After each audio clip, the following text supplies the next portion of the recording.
Bienvenue à cette présentation des 45 secondes qui changeront votre vie. Si vous avez déjà réfléchi à ce à quoi pourrait ressembler votre vie, vous avez sans doute déjà cherché des moyens qui vous permettraient de la prendre enfin en main. D'ores et déjà, je vous remercie d'avoir ce premier regard sur cette proposition d'affaires afin de voir si elle mérite votre intérêt. Voyons ensemble comment prendre votre vie en main avec le marketing de réseau. Avez-vous déjà songé à ce que cela représenterait pour vous de prendre votre vie en main ? Voilà ce que signifie pour moi le fait de prendre sa vie en main. Si vous éliminez le temps alloué au sommeil, à vos déplacements, à vos heures de travail et aux tâches quotidiennes que vous devez accomplir, il ne vous reste alors qu'1 ou 2 heures par jour pour pratiquer vos activités favorites. La question est de savoir si vous avez suffisamment d'argent pour vous y consacrer.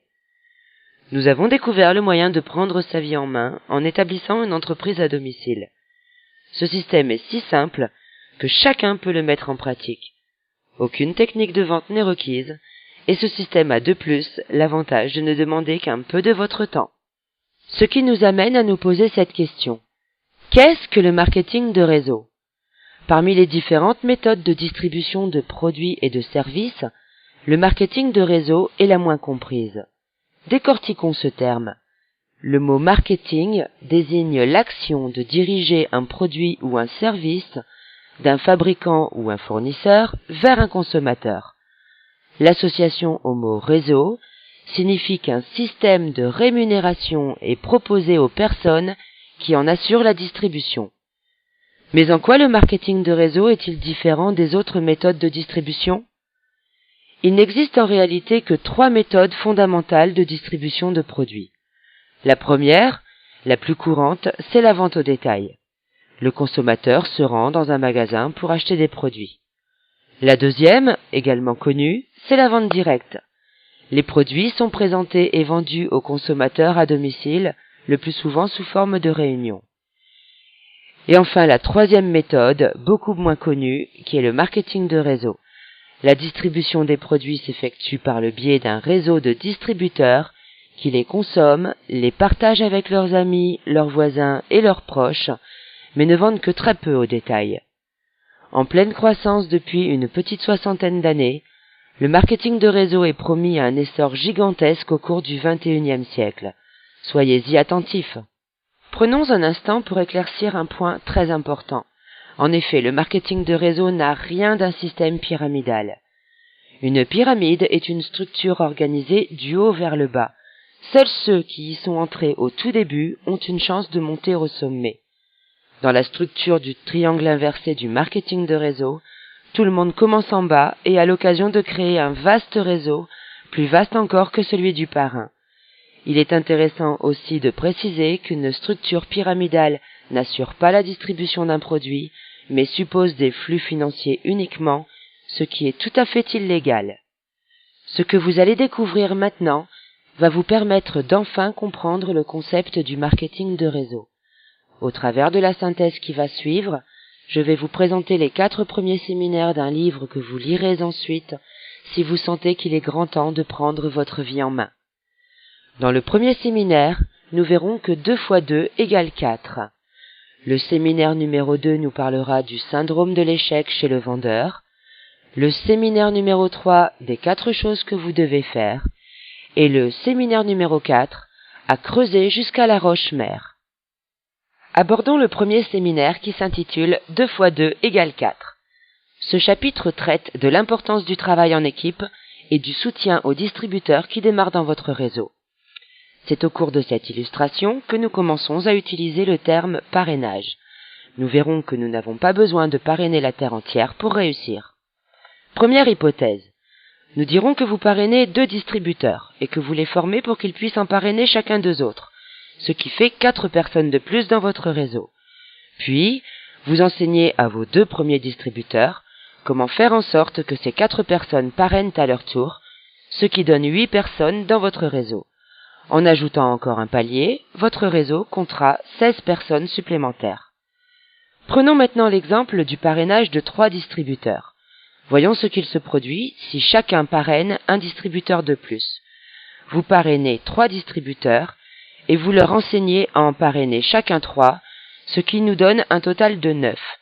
Puis vous aidez vos 3 premiers distributeurs à enseigner aux 9 qui suivent qu'ils doivent parrainer 3 distributeurs chacun, ce qui nous donne 27 personnes au total. Ajoutez un palier de plus et votre groupe comptera 81 personnes supplémentaires. Remarquez la différence entre 16 et 81, 65. Il s'agit d'une nette différence, non? Et pourtant, la différence réelle n'est que de 1. Continuons notre illustration. Supposons que chacun parraine 4 personnes, soit 2 de plus que notre première hypothèse. Vous avez compris le principe.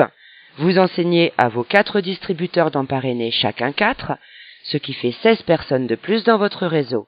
Puis, vous enseignez à vos 4 premiers distributeurs comment faire en sorte que ces 16 personnes parrainent à leur tour, ce qui donne 64 personnes dans votre réseau. Encore un palier et votre réseau comptera 256 distributeurs en plus. Voyez maintenant la différence entre 16 et 256. Elle est de 240. Pourtant, vous n'avez parrainé et enseigné à parrainer que 2 personnes de plus. Terminons notre illustration en prenant l'exemple du parrainage de 5 distributeurs. À ce stade, vous avez compris la gymnastique. 5 x 5 égale 25, x 5 égale 125, x 5 égale 625. La différence avec 16 est maintenant monumentale. Cependant, la véritable différence n'est que de 3, puisque chaque distributeur n'a parrainé que 3 personnes de plus. Additionnons maintenant les chiffres encerclés et nous arrivons à un total de 780 personnes. Notez que pour trouver 5 distributeurs qui s'investissent à fond, vous devrez peut-être en parrainer 5, 10, 15 ou 20. Si l'on considère uniquement la consommation des produits par les 780 distributeurs du réseau, le chiffre d'affaires est déjà considérable. Imaginons maintenant que chacun des 780 distributeurs trouve 10 clients potentiels parmi ses amis, sa famille et ses proches. Nous obtenons un total de 7800 clients. Ajoutez à cela les 780 distributeurs du réseau. Cela nous donne 8580 personnes.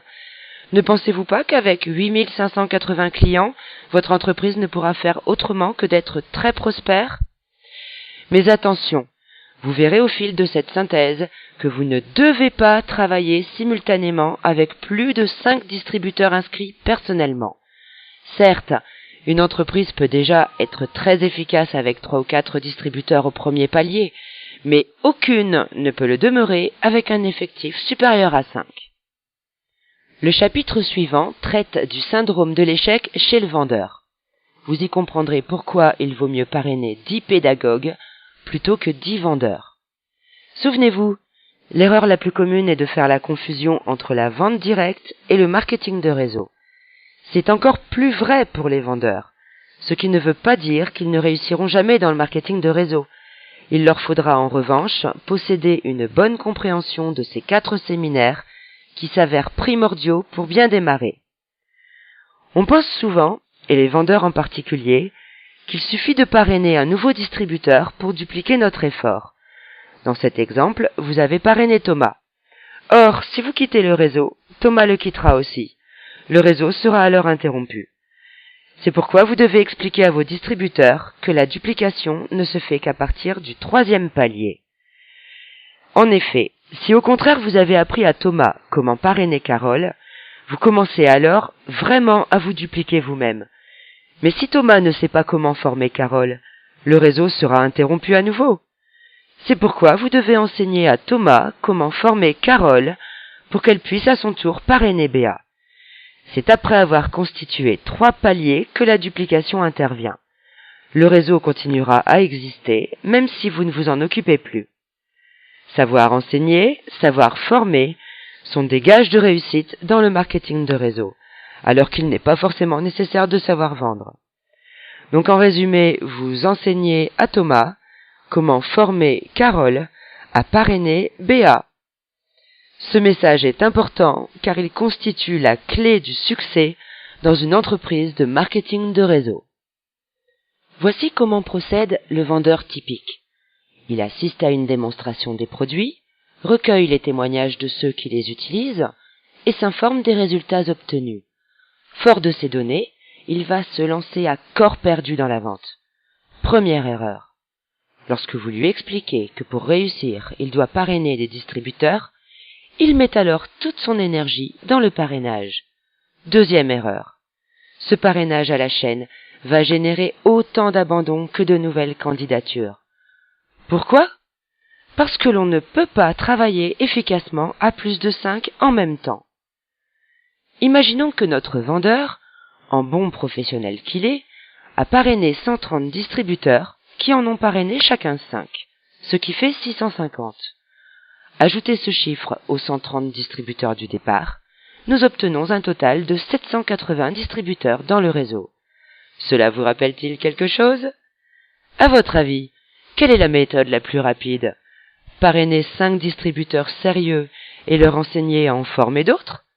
Ou alors, en voulant parrainer beaucoup de gens rapidement, le pourcentage des distributeurs qui restent est faible, alors qu'avec la méthode présentée dans le premier séminaire, sur un total de 780 distributeurs, le taux de conservation des effectifs est élevé. Notez donc bien que lorsque vous parrainez quelqu'un, il est plus important pour vous de l'aider à parrainer quelqu'un d'autre que de chercher vous-même à en parrainer un autre tout de suite. Ce troisième séminaire va vous expliquer les 4 principes que vous devez impérativement suivre car ils sont fondamentaux. Quiconque gagne de gros revenus dans le marketing de réseau obéit à ces 4 principes. Afin de les mémoriser, nous allons imaginer une petite histoire. Le temps maussade de Paris vous pousse à partir vers le sud pour voir le soleil de Saint-Tropez.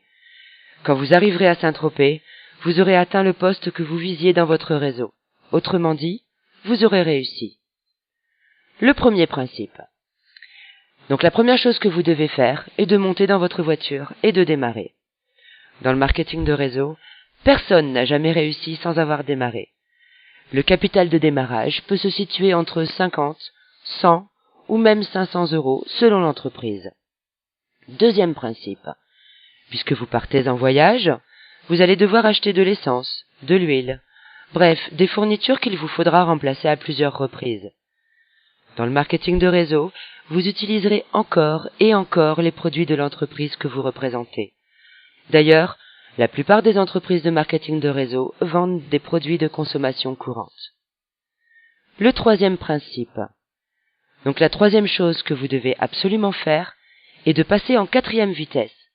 En effet, vous n'avancerez pas tant que vous resterez au point mort. Dans le marketing de réseau, pour passer à la vitesse supérieure, il vous faut parrainer quelqu'un. Lorsque vous parrainez, vous passez en première vitesse. Votre nouveau distributeur parraine à son tour, vous passez en seconde. Et ainsi de suite, jusqu'à passer la 4e vitesse. 4e et dernier principe. Au cours du voyage et à votre arrivée, vous partagerez les produits que vous distribuez. C'est-à-dire qu'en général, c'est à ce moment qu'intervient la vente au détail. Si vous avez compris qu'il vaut mieux oublier l'étape numéro 4, c'est-à-dire la vente au détail, que zapper la numéro 3, c'est-à-dire passer en 4e vitesse, vous aurez acquis les réflexes du parfait distributeur de marketing de réseau. Notez toute l'importance du parrainage. Vous devez, dès le début, faire entrer à jamais le chiffre 5 dans votre esprit, ainsi que dans l'esprit de votre futur distributeur. Ne cherchez pas des gens qui veulent vendre. Cherchez des personnes qui veulent gagner 1000, 2000 ou 3000 € de plus par mois, sans avoir à aller travailler tous les jours. Tout le monde aimerait avoir ce genre de revenu par mois. Expliquez simplement au futur distributeur qu'il devra y consacrer 5 à 10 heures par semaine s'il souhaite constituer son réseau. Rappelez-vous, la boîte de vitesse n'est pas automatique. Ne pensez surtout pas que vous êtes incapable d'enseigner à quelqu'un ce que vous apprenez au fil de ces pages. Mais d'ailleurs, vous n'aurez pas à le faire tout de suite. Votre parrain vous aidera le temps que vous en connaissiez suffisamment pour bien enseigner. Son rôle est de vous soutenir et de vous former. Si ce travail donnait lieu à un examen, et si vous deviez répéter vos leçons 5, 6 ou même 10 fois pour espérer gagner 12 000 € au bout d'un an, hésiteriez-vous à investir 5 ou 10 heures par semaine pour arriver à ce résultat? Donc en résumé, première étape, vous montez et vous démarrez. Deuxième étape, vous utilisez les produits. Troisième étape, vous passez à la vitesse supérieure. Et enfin, quatrième étape, vous partagez avec vos amis. Le quatrième séminaire a pour but de vous expliquer pourquoi il faut travailler en profondeur, c'est-à-dire creuser jusqu'à la roche-mère. Il est fréquent que des distributeurs qui viennent d'entrer dans un réseau regardent courir ceux qui sont dans le peloton de tête et pensent qu'ils ne les rattraperont jamais. Détrompez-vous. Comme il n'y a pas de ligne d'arrivée dans une course de marketing de réseau, tout le monde peut gagner. Prenez l'exemple d'un gratte-ciel en chantier. On dirait qu'il faut une éternité avant de voir le bâtiment prendre forme. Mais une fois les fondations en place, on a l'impression qu'il grimpe d'un étage par semaine tellement la construction progresse vite. Imaginez-vous que ce gratte-ciel représente votre réseau tel qu'il sera un jour. Au début, vous allez creuser les fondations à la pelle, ça prend du temps. Mais au fur et à mesure que vous allez aider vos distributeurs à parrainer, vous aurez besoin d'un bulldozer. Avant d'arriver au troisième palier, vu que vous atteignez la roche-mère, la tâche devient vraiment difficile et il vous faut une pelle mécanique.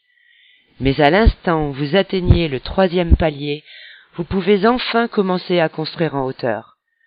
Quand vous serez parvenu au quatrième palier, votre réseau commencera à avoir de l'ampleur. À partir de cet instant, votre édifice va s'élever rapidement. Donc si après plusieurs mois rien ne se produit, ne vous découragez pas. C'est que les fondations sont encore en construction.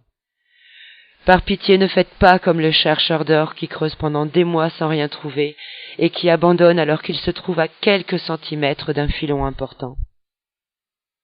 Pour conclure, le secret du succès dans le marketing de réseau consiste à enseigner la réussite aux autres. Un bon distributeur ne doit pas se préoccuper de son propre revenu, mais plutôt se concentrer sur la formation des distributeurs et sur le travail d'équipe. Mais cela prend du temps, car avant de pouvoir former les autres, vous devez vous-même avoir appris ce qu'il faut faire. Vous devez donc prendre l'engagement de retourner à l'école 5 à 10 heures par semaine pour vous familiariser avec l'entreprise. Ce qu'il vous faut vraiment pour réussir dans le marketing de réseau se résume en 2 phrases. Faites-vous des amis si vous n'en avez pas encore, et faites connaissance avec les amis de vos amis. Les 10 séminaires du livre 45 secondes de Don Failla sont reliés ensemble. Les chapitres qui suivent répondront aux questions que vous vous posez peut-être en ce moment. Demandez à la personne qui vous a invité à cette synthèse de vous prêter ce livre pour que vous puissiez le lire en entier. Demandez-lui également de vous parler de l'entreprise qu'elle représente, des produits qu'elle distribue, de la méthode de marketing qu'elle utilise et des outils qu'elle fournit. Il y a fort à parier que vous apprécierez la qualité des produits ainsi que la proposition d'affaires qui y est assortie pour que vous puissiez prendre votre vie en main. Merci beaucoup pour votre attention.